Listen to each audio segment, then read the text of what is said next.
고3 오서구입니다. 제가 전공하고자 하는 것은 만화입니다. 더 나아가 출판 만화를 하고 싶었습니다. 하지만 우리나라는 출판 만화가 몰락하고 웹툰이라는 장르가 새롭게 번성했지만 저는 그래도 출판 만화를 하고 싶습니다. 제가 왜 출판 만화를 고집하냐 하면 제가 어렸을 때부터 만화를 쭉 보았고 좋아했기 때문입니다. 하지만 제가 먹고 살기 위해서는 만화보다는 웹툰을 선택해야 한다는 주변 친구들과 선생님들의 추천 때문에 최근에 조금 마음이 흔들리고 있습니다. 홍 스장님, 제가 밀고 나가고자 하는 것을 계속 밀고 나아가는 게 나을까요? 아니면 내가 이런 것들을 감수하고 웹툰을 선택하는 게 좋을까요? 만약 제가 만화 쪽을 선택한다면 어떤 식으로 밥벌이를 해야 할까요?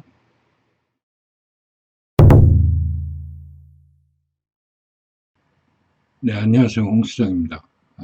서구군이 짧게 저렇게 썼지만 서구군이 지금 생각하고 있는 게 좀 단편적이라고 생각이 돼요. 또 만화에 관심을 많이 가지고 그동안 계속 만화에 대한 작업들을 계속 해온 사람이라면 서구군이 말했듯이 웹툰이냐 아니면 출판이냐 이 양자택일에 대해서 스스로가 어떠한 진로에 본인이 생각하는 목표로 하는 장래, 미래 하는 일들에 대해서 그 플랫폼이 이 웹툰이냐 출판이냐 이 두 가지만을 가지고 선택의 기로에 섰습니다. 어떻게 하는 것이 좋을까요? 이거는 조금 서구군이 사고를 크게 할 필요가 있어요. 저 선택을 하기 이전에 서구군이 만화를 그려왔던 사람이라면 만화라는 게 도대체 무엇인가 라는 정의를 먼저 내리세요. 만화를 하는 사람으로서 내가 작성하는 만화가 도대체 독자들이 어떠한 방식으로 접하는지를 먼저 생각을 하세요. 그리고 만화라는 게 만화를 수용하는 독자들이 어떠한 식으로 소비하는지를 보세요.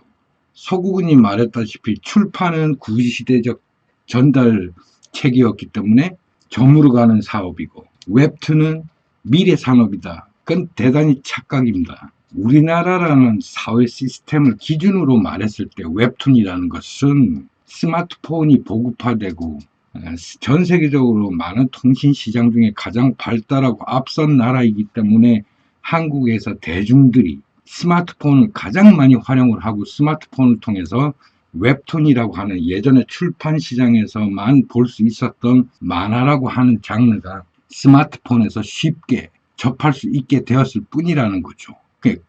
좀 쉽게 설명하면 뭐냐면 만화를 소비하는 소비자들의 성향이라는 것들이 문화라는 것들이 어떠한 방식의 사회 구조 안에서 이루어졌느냐를 보라는 얘기예요. 그걸 먼저 살펴보면 서구군이 나는 출판을 할 거냐, 출판에만 몰두할 거냐, 아니면 웹툰을 건드릴 거냐라는 게 얼마나 우스운 생각인지 깨닫게 되실 거예요. 앞으로도 스마트폰을 통한 웹툰만이 진정한 만화가고 출판만 고집한다고 진정한 만화가로서 성장할 거라고 생각하느냐. 그거는 굉장히 단편적이고 아주 모순적이고 굉장히 좁은 생각이에요. 만화라는 걸 왜 그리냐를 우선 정의를 하라는 거예요. 왜? 만화가 왜 탄생했습니까? 서구군. 지금까지 만화를 그려오면서 사람들이 왜 내가 그린 만화를 볼까? 만화를 왜 소비하지? 그리고 어떤 식으로 소비하지? 어떤 방식으로? 만화라는 거는 20세기, 그러니까 더 깊이 내려가면 19세기, 그때부터 당시는 사회문화라는 정보 전달 책이라는 것들이 굉장히 지금과는 판이하게 다르죠. 구전으로 전해지고 또 책자로 전해지고 집단과 집단을 옮겨가면서 전달하기 때문에 정보의 책이라는 게 상당히 느리고 시간이 많이 걸리는 작업들이었다고요. 그러다 보니 각자 집단마다 문화체계, 언어체계, 문자체계 자체가 다르다 보니 그림을 그리는 사람들이 이런 식으로 자기들의 독단적인 감성을 나타내는 이런 단순한 단편적인 표현 갖고는 메시지 전달이 안 된다라는 거죠. 그래서 사실 만화라는 게 탄생하기까지에는 우리가 문명 사회의 격차가 벌어졌던 같은 민족임에도 불구하고 정보를 많이 접하는 사람들의 수준은 상당히 상위에 있고 정보를 접하지 못하는 사람들은 하위에 그룹이 나눠지는 그런 19세기에 한 국가라는 걸 운영하는 사람들의 입장에서는 하나 동일체를 만들어가는 공동체를 하나의 목표를 가지고 또는 빠른 어떤 전달 체계의 방법을 고안하기 시작했던 거예요. 그 중에 하나가 만화란 말이에요. 19세기만 해도 문맹률이 각국 나라별로 그렇게 보편화되지 못했던 어떤 특정 계층만, 우리나라만 봐도 그렇잖아요. 조선시대만 해도 문맹률이라는 게 사실 존재했잖아요. 일부 계층에서만 한문을 사용했고 일반 백성들은 한문을 사용하지 못했어요. 그걸 세종대왕께서 국민정음을 창제하시면서 우리 일반 백성들도 모두가 글씨를 읽고 쓰게 할 수 있도록 만들어주신 그런 역사적 사건들을 가지고 있는 우리 대한민국 민족이잖아요. 세종대왕이 왜 글을 창제했겠어요? 정보 전달 체계인 거예요. 국가를 운영하는 지도자의 사고가 저 국민들 밑바닥까지 다 일맥상통하게 통용이 되도록 하려면 정보 전달 체계가 있어야 되는데 그 전까지는 그림 아니면 글자였단 말이죠. 그것들을 어떻게 좀 더 쉽게 국민들에게 설명을 요하느냐가 고민 속에 탄생한 게 만화란 말이에요. 실제로 유럽 같은 데도 1983년도 로돌페 테페라고 하는 사람이 연재 만화를 씀으로써 폭발적인 인기를 얻었죠. 글자를 아는 사람이든 모르는 사람이든 그림으로 쉽게 그림을 그린 사람이 전달하고자 하는 메시지를 읽어낼 수 있었던 획기적인 사건이에요. 그만큼 만화라는 게 우리 인류 문명사회에서 대단히 쇼크를 일으킨 쇼킹한 일이었어요. 그리고 우리 아시아 대륙은 일본이 2차 세계대전을 기점으로 해서 테지카 오사무라고 하는 작가에 의해서 만화가 활성화되고 만화를 통해서 일본 메이지 시대 때의 국민들에게 일본 천황이 전하고자 하는 메시지를 확산시키고 통일시키고 각인시키고 하는 역할들을 해왔고 미국 같은 경우도 1983년도 슈퍼맨이라고 하는 여러분들 지금 보는 마블에서 나오는 여러 캐릭터들이 1932년부터 벌써 만들어졌던 거예요. 코믹북이라고 하는 조그만 책자의 만화책으로 다 나왔던 거란 말이에요. 그런 것들이 왜 나왔겠어요? 이민자의 나라다 보니 그리스 중심의 이야기들의 북미 신화를 바탕으로 한 그런 이야기들을 꾸며내서 그런 여러 나라 사람들이 사는 가운데 유럽 남쪽과 북쪽의 신화들을 끌어와서 이들에게 공통된 관심사를 불러일으켜서 하나의 민족성을 만들어가는 과정에 필요한 자료로서 만화를 활용했던 거란 말이죠. 이렇듯 만화는 서구군이 생각하는 것처럼 그렇게 단순한 게 아니에요. 만화는 전달하는 작가가 스스로가 스토리를 정하고 거기에 걸맞는 캐릭터를 창조해서 이야기를 그림으로 꾸며 나가는데 이것들을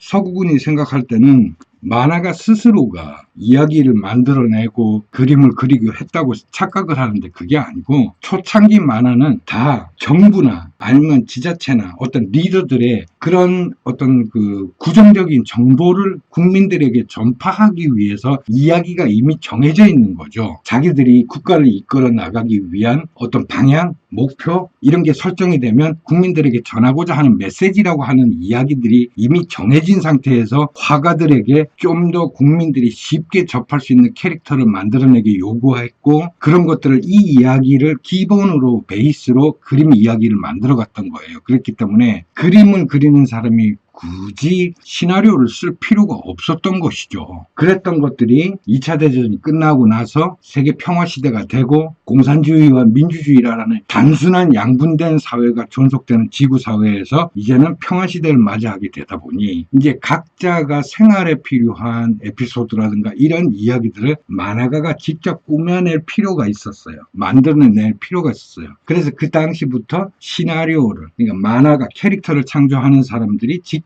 이야기도 만들어내야 하는 이런 다양한 기술들이 필요로 했었고 하지만 우리 한국을 보라고요. 한국은 일제강점기 때 공보용으로 신문이나 잡지에 연재되던 만화들을 시작으로 오늘날까지 온 거란 말이죠. 그러니까 만화가라는 사람들이 이야기를 만들어낼 필요가 없는 거예요. 국가의 공보부라는 곳에서 국민들에게 전파할 시나리오를 주고 그림 그리는 사람들이 만화라고 하는 형태 간단한 그림으로 표현하는 방식으로 시작을 해서 오늘날까지 우리 한국 만화가 왔기 때문에 만화의 구체성을 보면 서구군이 생각하는 것처럼 만화라는 걸 그리는 사람이 자기가 이야기를 만들어내고 지어내고 작가가 되어서 거기에 캐릭터를 입힌다라고 하는 이런 고도화된 기술을 가리키는 한국의 어떤 만화 학과가 있으려나? 잘 모르겠지만 그래서 서구군이 내가 출판 쪽을 할 거야. 아니면 내가 웹툰 남들이 조언하는 것처럼 웹툰을 해야 하나라는 고민을 할 필요가 없는 거죠. 지금처럼 이렇게 O2O 세상에서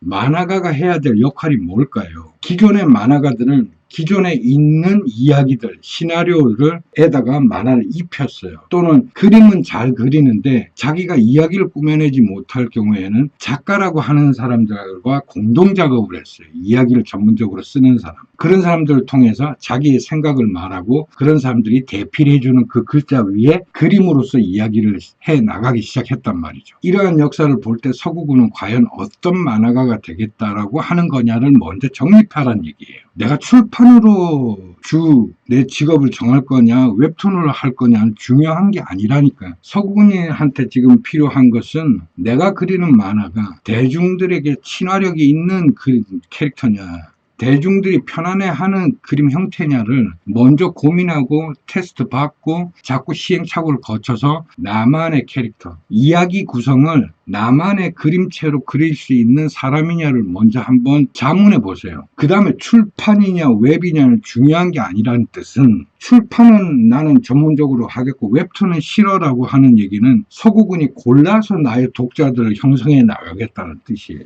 그런 고집을 갖고 있는 것도 좋죠. 나름대로 줏대도 있고 주관적이기도 하고 본인의 생각대로 그렇게 밀고 나가도 상관은 없겠죠. 하지만 독자라는 거를 작가가 선택해버리면 그건 이미 독자 위에 군림하는 작가가 돼버리는 거잖아요. 그래서 서구군은 독자 위에 군림하는 작가가 되겠다는 뜻으로 저는 받아들였어요. 그런 사람은 성공할 수 없죠. 마이클 잭슨처럼 유명하던가 이러면 모르겠는데 아무도 모르는 무명이 이미 시작 때부터 나는 독자들을 선두하는 리드하는 그런 독자 위에 서는 작가가 되겠다라고 하는 이야기는 좀 오만하지 않나. 좀 뭔가 잘못 생각하고 있는 것 같지 않나. 항상 독자들이 나를 선택하고 나에게 피드백을 주는 거에 대해서 내가 수정하고 편집할 수 있는 이런 항상 그런 마인드를 갖고 있어야 돼요. 그래서 독자들로부터 많은 사랑을 받는 작가가 돼야 되는 것이지 독자들을 내가 갖고 있는 사고와 나의 기술에 순응하고 굴복하고 굴종하는 그런 독자들만 내가 모으겠다는 뜻은 저는 이해할 수 없어요. 그건 도저히 이해할 수 없어요. 그래서 서구군은 조금 생각을 고쳐먹었으면 좋겠어요. 독자들이 나의 만화, 내가 그린 그림을 어떻게 평가하는지를 잘 모니터하는 사람이 되었으면 좋겠어요. 그래서 출판이든 웹툰이든 독자들에게 나의 그림, 내가 나의 사고로 의해서 탄생된 것들을 대해서 오픈하고 평가받는 것에 플랫폼에 얽매이지 않았으면 좋겠어요. 그래서 독자들로부터 자꾸 이렇게 커뮤니케이션을 통해 가지고 피드백을 통해서 수정해 나가고 한다면 어쩌면 서구군의 손을 통해 가지고 독자들이 원하는 그런 예쁘고 귀엽고 또는 공감 가는 그런 캐릭터가 탄생하지 않을까. 그런 속에 또 서구군만이 표현할 수 있는 이야기 구성 스토리 이런 것들이 있으면 얼마나 좋을까 하는 생각에서 이런 얘기 드린 거고 만화라는 게 우리가 19세기 때는 소비자들, 이 구독자들한테 전달할 수 있는 방법이라는 것은 무조건 그 시대에는 전단지나 책이나 어떤 이런 라디오 방송을 통해 가지고 그림을 보여줄 수는 없는 거잖아요. 그러다 보니 항상 전단지를 통해 가지고 이런 방식으로 잡지나 신문을 통해서 밖에는 전달할 수 없는 시대였다고요. 전달 방법이. 그때 서구군이 태어났으면 내가 출판만 할 거야, 웹이야, 이런 고민할 필요도 없죠. 서구군이 그린 그림을 독자들에게 보여주기 위해서는 이 방법밖에 없으니까. 근데 지금은 21세기잖아요. 스마트폰이 보급률이 90%가 넘었어요. 이런 시가 출판만 하겠다 그러면 그 10%를 위해서 서구군은 그림을 그리고 나는 그래도 만족한다 그러면 할 말 없어요. 그러나 90%의 독자들에게도 서구군이 보여줄 수 있는 능력을 배양해야 되겠죠. 근데 웹이라는 것은, 웹툰이라는 것은 카툰을 웹에서 볼 수 있다라는 줄임말이잖아요. 그래서 웹툰이잖아요. 그래서 카툰이라는 개념으로 밖에는 소비자한테 전달할 수밖에 없어요. 하지만 서구군이 나는 그런 카툰 형식의 그림 말고 나의 이야기, 내가 만들어낸 창작된 스토리 속의 그림을 그리겠다. 또는 애니메이션을 만들겠다. 또는 영화를 만들겠다 하는 이런 욕심이 있다 그러면 벌써 많은 소프트웨어와 아니면 웹이라고 하는 것에 대해서 거부감을 갖고 있어서는 안 되겠죠. 그래서 웹툰이라고 하는 시장, 이거는 서구군이 안 해도 상관없어요.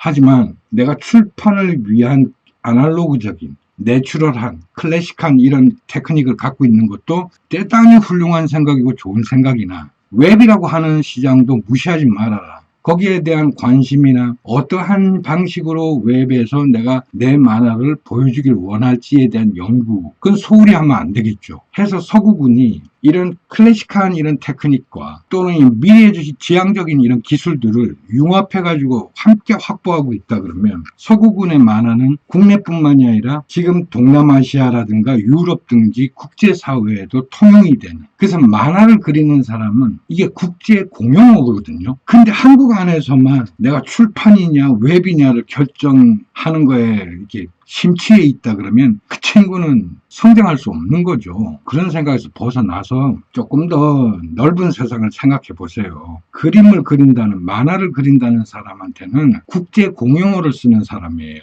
그렇다면 세계의 시장 어느 곳에도 내 그림을 보여줄 수 있는 거예요. 그죠? 그렇다면 그런 만화를 책으로만 내가 굳이 출판을 하겠다 그러면 동남아 시장 같이 이렇게 인터넷이나 웹이 발전하지 않은 국가들을 선정해서 책으로 출간하는 것. 그들이 읽고 공감하고 쉽게 동조할 수 있는 캐릭터를 창출해내고 이야기를 지어내고 그쪽의 시장을 만들어가는 게 옳겠죠. 반대로 웹이라고 하는 시장, 이런 인터넷이라든가 첨단 과학이 밀집되고 발전되어 있는 국가들 상대로 하는 선진국을 상대로 서구군이 자신의 작품을 내어놓을 때는 출판 갖고는 안 되겠죠. 좀 더 쉬운 웹사이트에서 확인 가능한, 또는 유튜브라든가 구글에서 확인 가능하도록, 그게 플랫폼이니까 서구군이 어떤 기술을 갖고 있든 어떤 작가로 성장하든 상관없이 독자들과 커뮤니케이션을 할 수 있는 플랫폼이 필요하잖아요. 서구군이 말하는 출판이라고 하는 플랫폼은 기존의 디지털이라고 하는 정보 체계가 없는 곳에서는 통한다고. 근데 한국도 완전히 없어지지는 않고 O2O가 합류된 세상에서 내추럴한 삶을 추구하는 사람들이 존재하기 때문에 출판 시장이 완전히 소멸하지는 않을 거예요. 조건은 출판물에 대한 소비 욕구를 발생시킬 만큼의 캐릭터, 이야기가 되어줘야 된다는 조건이 붙는 거죠. 그래서 그러한 기술들, 테크닉도 갖고 있지만 웹이라고 하는 시장도 무시하지 마라. 카툰이라고 하는, 저는 웹툰이라고 하는 장르에 국한될 필요는 없다. 남들이 다 아니까 나도 한번, 그건 필요 없어요. 그러나 서구군이 웹이라고 하는 시장에 자기가 개발해낸 캐릭터를 가지고 이야기를 구성해서 애니메이션을 만들어도 되는 거예요. O2O 세상이라는 게 그런 거예요. 예전에는 전문적인 하나의 영화 또는 어떤 장르의 정보 체계를 만들기 위해서는 수많은 전문가들의 협업이 필요했지만 O2O 세상에서는 일반인 누구나 전문가 못지 않을 만큼 수많은 사람들이 손이 필요한 것들을 소프트로 대처할 수 있다는 거예요. 그게 지금 우리가 오프라인 시장에서 살아온 세상과 포츠 인더스트리 레볼루션이 되어버린 시대와의 차이점이에요. 그래서 앞으로 가면 갈수록 일반들이 모르기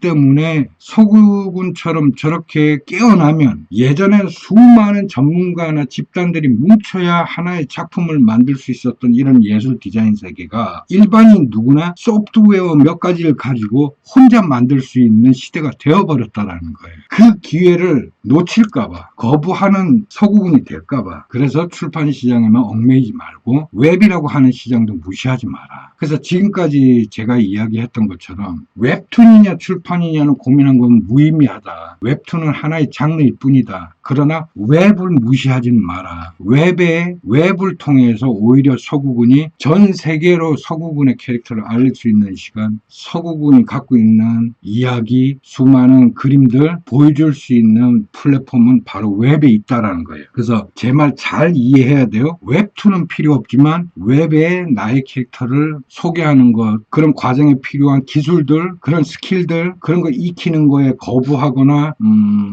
그래서는 발전이 없어요. 그래서 서구군이 이런 아날로그적인 출판 시장에 대한 그런 그림 실력, 대단히 이게 지금까지 제가 이야기한 걸 잘 이해해야 되는데, 선택이라는 건 주어지지 않아요. 서구군 같은 나이에는 내가 무엇을 선택한다고 말하기 이전에, 고민하기 이전에 경험하는 게 우선이거든. 경험해놓고 이건 내 체질에 안 맞네, 그럼 또 다른 걸 선택할 수 있는 것이지, 굳이 지금부터 흑백을 나누듯 이분법에 의해서 저건 싫어, 이건 좋아라고 단정적으로 얘기하지 말아라는 얘기예요. 그래서 출판 시장도 남들이 볼 때는 이미 몰락해버린, 사라져가는 직장이라고 생각하겠지만, 온오프라인 세계에서는 이렇게 아날로그적인 삶을 추구하는 사람들이 존재한다니까요.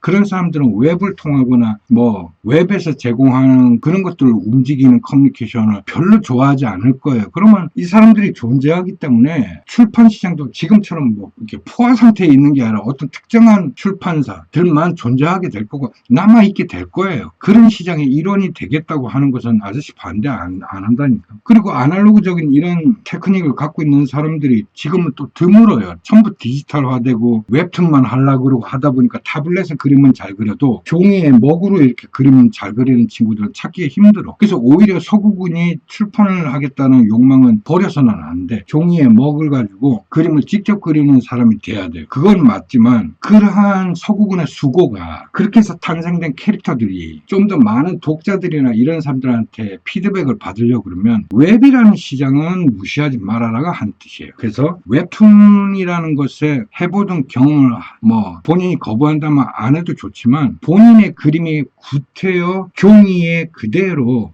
홀드되어 가지고 남아있는 그림을 그리는 게 아니라 그것들을 임의대로 애니메이션 작가도 이용할 수 있고 남들이 그것들을 활용해서 좀 더 좋은 매개체에 활용할 수 있는, 이런 저작권만 주고 팔고 사고 임대하고 이런 사람으로도 성장할 수 있기 때문에 본인의 일하는 방식은 아날로그적인 걸 택하지만 독자들 향해 가지고 마케팅하는 방법에서는 문을 닫으면 안 돼요. 그렇다면 서구군이 생각하는 것처럼 웹에 대한 거부감보다는 웹에서는 어떤 방식으로 창출된 캐릭터를 활용하는지 그런 것들에 대한 관심이나 정보를 끊임없이 받아들이는 사람이 돼야 되겠죠. 결론을 짓자면 서구군 같은 경우에는 우리나라 출판 문화에 대해서 애정을 가지고 지켜나가 끝까지 나는 이런 아날로그적인 테크닉을 버리지 않을 거야 하는 것은 굉장히 높이 삽니다. 이런 사람들이 많아야 해요. 그래서 이런 사람들이 그러한 아날로그적인 시스템은 보존하고 유지해 나가면서 또한 웹을 통해서 독자들을 만나게 하는 방법, 다양한 방법이 있어요. 웹툰은 하나의 장르일 뿐이에요. 그래서 웹을 통해서